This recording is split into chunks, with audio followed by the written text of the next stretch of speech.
Bienvenue à tous. Je suis très heureux de partager avec vous cette semaine de prière. Notre sujet portera sur des rencontres que des hommes et des femmes comme nous ont fait avec le Christ.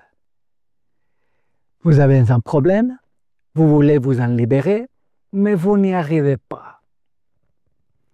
Une mauvaise habitude, un vice, une relation toxique, quelque chose qui vous fait mal, il faudrait vous en débarrasser, mais comment? Aujourd'hui, je vous invite à m'accompagner au bord d'une piscine. Bon, ce réservoir partiellement souterrain ne ressemble en rien au beau bassin plein de poissons rouges des villas romaines de l'époque où les riches se baignaient. Cette piscine n'a pas de dimensions olympiques, ni de tremplin, et n'est pas non plus fréquentée par des jeunes sportifs bien bronzés. Au contraire, ce bassin est entouré de malades, d'aveugles, de boiteux, d'infirmes. Sous les voûtes de ces 5 portiques se tiennent les plus désespérés de la vie. Et le nom qu'ils portent serait très beau si le contexte ne lui conférait pas des connotations sarcastiques. Bethesda, la maison de la miséricorde. Les portiques de ce bain public ressemblent davantage aux sombres salles d'attente des plus sordides hôpitaux du tiers-monde. Une croyance populaire explique tout.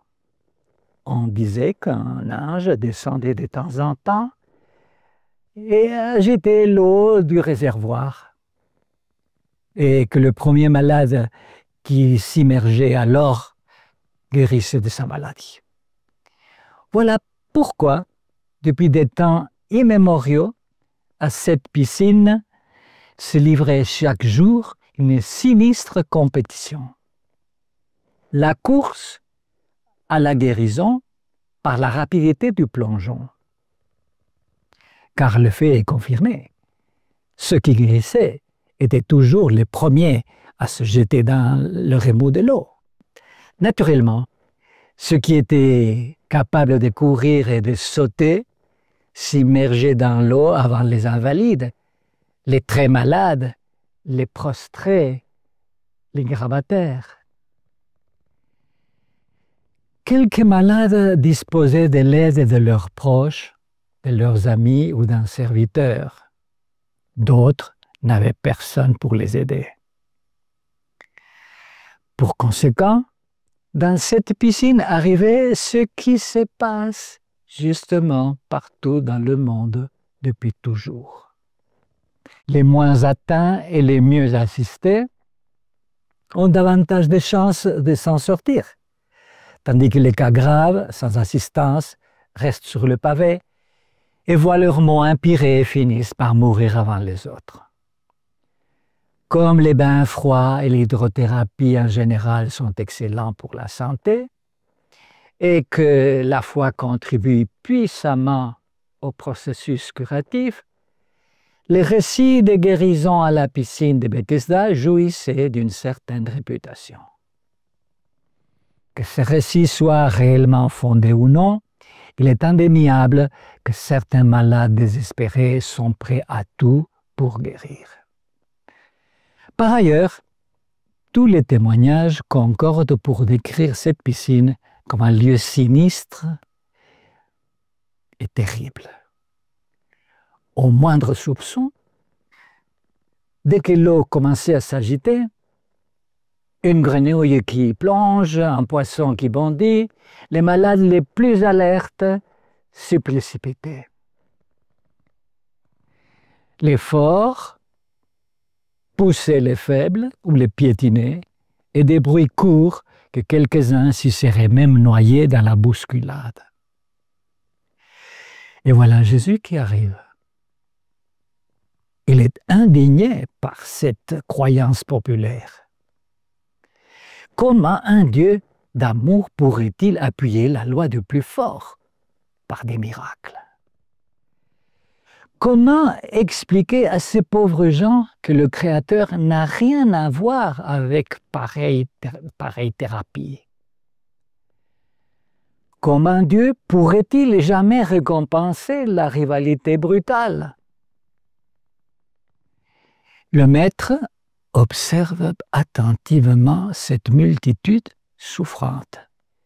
Il cherche des yeux le malade le plus atteint et le plus démuni. Il repère rapidement un invalide qui attend là depuis 38 ans. Il est condamné à ne jamais guérir parce qu'il n'a personne pour l'aider. Jamais. Jamais aucun d'entre nous, à moins d'être passé par une expérience similaire, ne peut se faire une idée, même approximative, de ce que représente 38 ans de paralysie. Toute une vie. Voilà le malade que Jésus a choisi. Il s'approche de lui et lui adresse une question étrange. Veux-tu guérir? Veux-tu guérir? Dans toute culture, poser une question est le moyen plus simple d'entrer en contact. Nous engageons souvent la conversation avec nos semblables par des questions du genre « ça va ?» Pourtant, il arrive que nos questionnements soient parfois porteurs de pièges ou de malentendus. En effet, certaines questions, au lieu de faciliter le dialogue, le bloquent ou le transforment en un véritable interrogatoire. Ce malade en a souffert plus d'une fois. Comment se fait-il que tu sois toujours seul? Pourquoi ta famille ne prend-elle pas soin de toi? Questions importunes qui blessent l'interlocuteur ou qui le mettent mal à l'aise. Ne serais-tu pas mieux chez toi? Pourquoi t'entêtes-tu à ce qu'on t'amène ici? Questions manipulatrices qui dérangent. As-tu essayé de prier?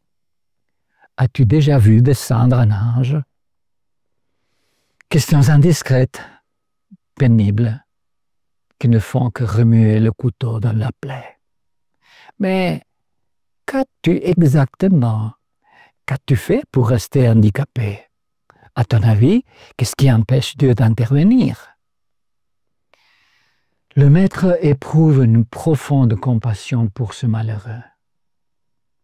Sa question semble impertinente. Veux-tu guérir? Veux-tu guérir? Mais en réalité, c'est une question respectueuse. Jésus ne veut pas s'imposer au malade. Il respecte sa liberté. Il lui demande la permission de se glisser dans son intimité parce qu'il sait que son intervention peut le perturber. Son intervention peut aller à l'encontre de ses désirs les plus profonds. C'est ce que comprend l'infirme puisqu'il ne répond pas à la question de Jésus. À la place, le malade fait ce qu'il a l'habitude de faire, se plaindre. Je n'ai personne pour m'aider. Il se plaint de sa solitude. Sa solitude semble lui peser davantage que sa maladie. Comme pour un bon nombre de malades chroniques, son propre malheur est devenu le centre de sa vie. Après 38 ans dans la résignation, la seule chose qui prime chez cet homme, c'est qu'il se sent seul, il se sent condamné et qu'il vit très mal sa solitude. Sa triste réalité a paralysé ses désirs autant que son corps, au point d'être incapable du moindre espoir. Son âme est en train de devenir aussi sèche que celle des parents et amis qui l'ont abandonné un jour de plus en ce sinistre endroit. Par son étrange question, Jésus tente de provoquer une réaction chez le malade, de stimuler sa volonté paralysée, d'allumer une étincelle de foi dans son vide mental. Il comprend bien que le pire qui puisse arriver à quelqu'un pour qui tout va mal est de s'enfoncer dans le désespoir. La question de Jésus reste sans réponse. Ce qu'elle est vraiment déroutante. Tous les malades ne veulent-ils pas guérir? C'est ce que nous croyons tous. Mais tout bon médecin, psychologue, confirmerait que la question du maître, loin d'être superflue, est si pertinente qu'elle devient impertinente. Je sais très bien que tous les malades ne veulent pas vraiment guérir. Que tous ceux qui ont des problèmes ne veulent pas forcément en être libérés. La triste vérité est que nous ne sommes pas souvent disposés à faire l'effort nécessaire pour résoudre nos difficultés. Nous voulons bien échapper aux conséquences de nos maux, mais pas exactement de leur cause. Et lorsque nous désirons nous libérer de nos problèmes de santé ou relationnels avec nos parents, nos enfants, notre conjoint ou liés à nos mauvaises habitudes, l'engagement que cela implique n'est pas évident. Nous ne sommes guère disposés à modifier notre comportement, ni à travailler sur notre caractère, sur notre style de vie ou sur nos relations. Je suis ainsi, c'est comme ça. De toute façon, je ne peux pas changer. Bien sûr, la solution d'innombrables problèmes ne dépend que de nous. Mais combien de difficultés ne pourrions-nous pas éviter si nous étions véritablement disposés à tout faire pour les résoudre? Ainsi, non seulement nous arrivons à assumer l'inconfort de notre situation, mais nous parvenons même parfois à en tirer quelques avantages, tels que l'attention que nous obtenons des autres, ou voir leur sentiment de pitié. Il est triste de penser que rester centré sur nos problèmes devienne notre manière d'exister.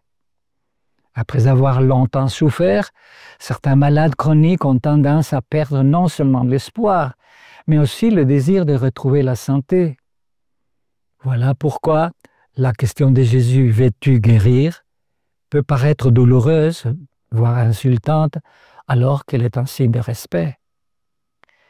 Elle nous blesse, elle blesse parce qu'elle touche l'intime réalité de notre être. Ce malade, veut-il guérir ou en est-il arrivé à se résigner aux éventuels avantages de sa situation au point de ne plus désirer s'en défaire? Depuis 38 ans, il ne connaît rien d'autre que d'être le paralysé de la piscine de Bethesda. De quoi avoir peur d'affronter une nouvelle situation.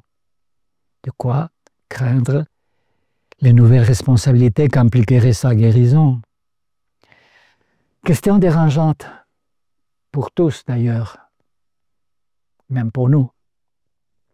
Pourtant, comme dans le cas de se paralyser, parfois la volonté ne suffit pas. Il y a des situations que nous ne pouvons résoudre sans aide. Il faut accepter que quelqu'un nous libère. Je dis bien accepter, parce que personne, même pas Dieu, ne va pas le faire sans notre consentement. Le paralytique ne voit pas d'autre solution que celle d'une personne qui le prendrait et le jetterait le premier dans l'eau, qui se met à agiter dans un moment totalement inattendu. Sans espérance, il a besoin de la force de volonté de Jésus pour sortir de cette situation. Que va faire Jésus pour l'aider? Rien de ce à quoi le malade pourrait s'attendre. Pas de promesses du genre « Courage, je vais t'aider à être le premier la prochaine fois que l'eau fera des rebonds. » Ou un ordre tel que « Prépare-toi, je vais te jeter tout à l'heure dans la piscine. » Jésus lui dit tout simplement « Lève-toi et va-t'en d'ici. » Lève-toi et va-t'en d'ici. Jésus ne veut pas renforcer dans l'esprit du malade la notion d'un Dieu arbitraire et cruel. Il refuse que le paralytique place sa foi dans le remous de l'eau. Il veut qu'il se confie dans le Créateur de l'eau, dans le donneur de la vie, le seul capable de le libérer définitivement de tous ces blocages. C'est pourquoi il l'envoie loin et le plus vite possible de cet endroit malsain. Et il lui ouvre toute grande la porte de sa grâce. Lève-toi. Une phrase lancée à un invalide qui n'a pas bougé depuis 38 ans. Ce « lève-toi » semble cruel.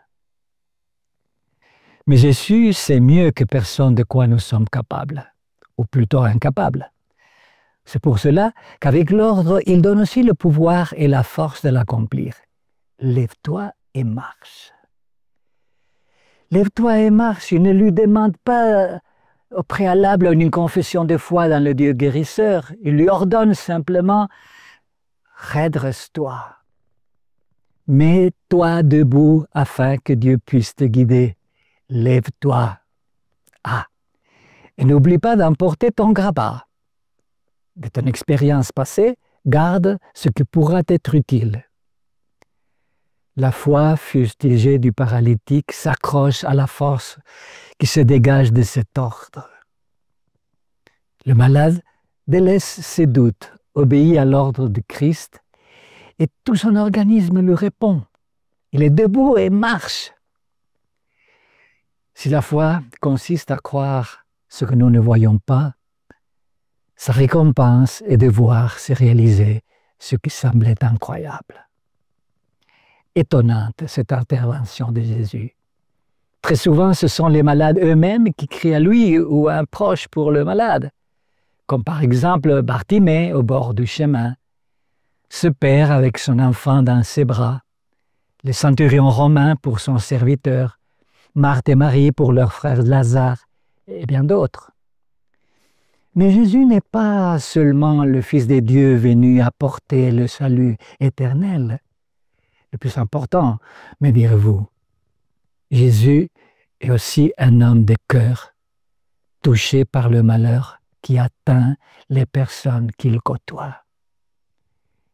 Et les tripes remuées de douleur, il agit.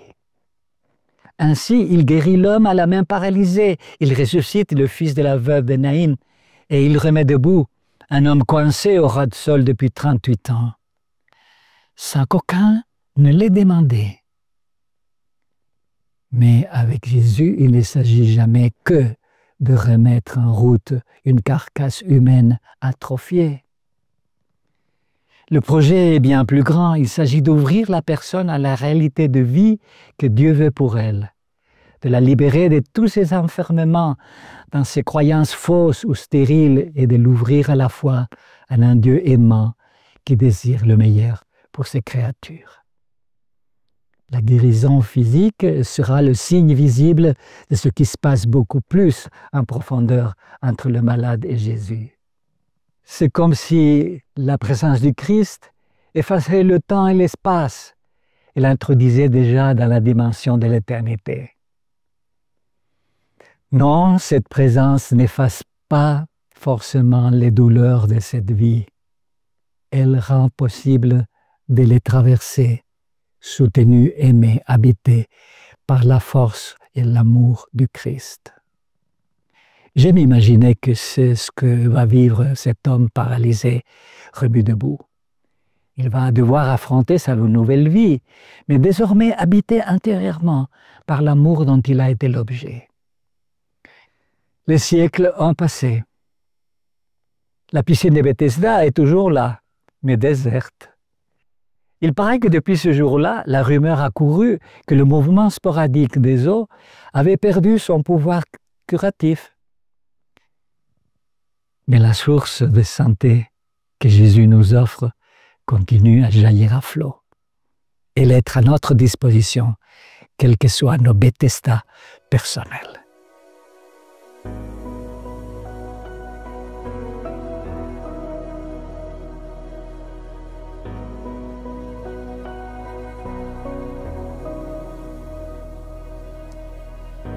J'ai chassé en vain les trésors de ce monde, l'âme vide, le cœur brisé. Tu m'as vu errant sur les routes de ma honte, mais tu ne m'as pas laissé tomber. Quel amour a bien pu inciter ton cœur à courir après le mien? Et ma vie avait-elle autant de valeur pour que les clous percent tes mains? Tu m'aimes malgré mes circonstances et mes offenses, tu m'aimes au prix de ta vie et sans répit, tu m'aimes. Tu t'es offert, bras grands ouverts. Oh mon Dieu, tu m'aimes.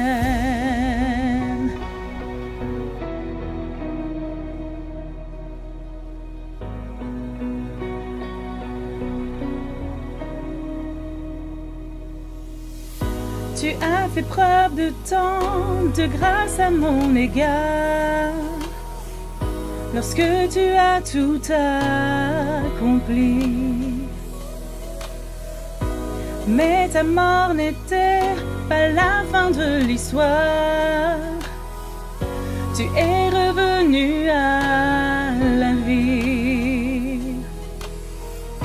et tu me ramènes à la vie, car tu m'aimes. Malgré mes circonstances et mes offenses, tu m'aimes. Au prix de ta vie et sans répit, tu m'aimes. Tu t'es offert, bras grands ouverts. Oh mon Dieu, tu m'aimes. À en accepter d'être attaché sur le bois et que le ciel détourne son regard de toi. Tu t'es battu pour moi, Jésus. Oh mon Dieu, tu m'aimes.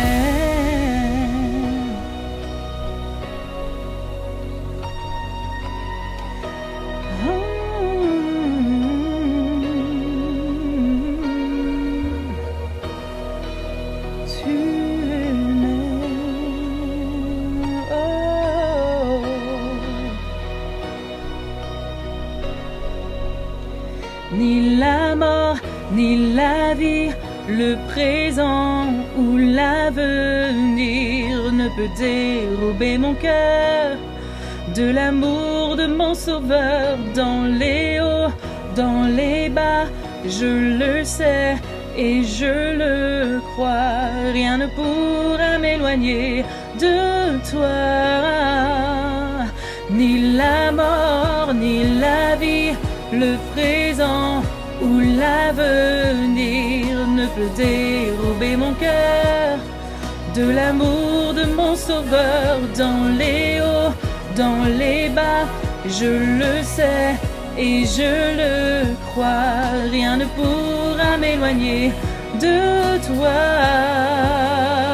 Ni la mort, ni la vie, le présent ou l'avenir ne peut dérober mon cœur de l'amour de mon Sauveur. Dans les hauts, dans les bas, je le sais et je le crois. Rien ne pourra m'éloigner de toi. Rien ne pourra m'éloigner de toi.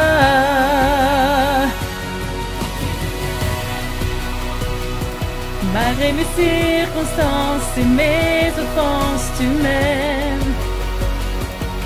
Au prix de ta vie et sans répit, tu m'aimes. Tu t'es offert, bras grands ouverts. Oh mon Dieu, tu m'aimes. Je n'ai rien fait afin de mériter sa grâce, dans laquelle mes péchés et mes hontes s'effacent, depuis toujours et pour toujours. Ô mon Dieu, tu m'aimes. Seigneur, aujourd'hui nous prions de nous libérer de nos blocages. Tu connais quels sont nos problèmes, les problèmes de chacun. Nous n'avons même pas besoin de les dénoncer parce que tu les connais mieux que nous. Nous te prions, Seigneur, de nous libérer, de nous donner la force que tu as donnée aux paralytiques de Bethesda pour nous libérer et te servir dans la joie. En Jésus-Christ, nous t'en remercions. Amen.